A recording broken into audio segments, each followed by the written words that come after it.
Македонија седми пат поред доби препорака од Европската комисија за отворање на пристапните преговори, која е пропратена со условот за целосно имплементирање на договорот од Пржино и итните приоритетни реформи посочени од Европската комисија.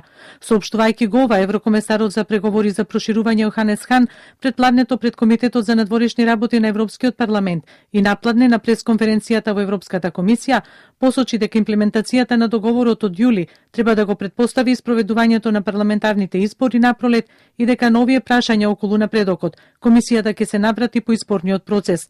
На пресконференцијата Хан го поздрави носењето на законите од договорот од Пржино од страна на сите политички партии. The former Yugoslavic Republic of Macedonia is at a relatively Македонија има релативно високо ниво на усогласеност со европското законодавство, но прислушувањето наведена индиции за корупција и за политичко мешање во институциите, што му наштетува на политичкиот систем. Во јуни и јули се постигна политички договор со помош на членовите на Европскиот парламент Иво Вајгал, Ричард Ховити и Едуард Кукан, и тоа на најдобар начин донесе решение за политичката криза. Го поздравуваме напредокот последниве денови од страна на сите политички партии. Политичките лидери мора да го имплементираат договорот и многу итните реформски приоритети. Потребно е да се довршени и реформата на Охридскиот договор, а се потребни и дополнителни мерки на довербата меѓу различните етнички заедници. За напредокот постигнат денеска, спроведувањето на договорот од јули е важен и Европската комисија предлага отворање преговори со Македонија, под услов да се спроведе јулскиот договор и итно да се почне со реформите препорачани од Европската комисија. На ова прашање понатаму ќе се навратиме по парламентарните избори напролет идната година. Одговарајќи на новинарско прашање, еврокомесарот Хан посочи дека крајен рок до кога Македонија треба да ги заврши зацртаните реформи е крајот на април, пошто ако се одвива добро, тогаш Европската комисија повторно ќе разгледа препораката и ќе испорача препорака со уште едно барање за одредување датум за старт на преговорите.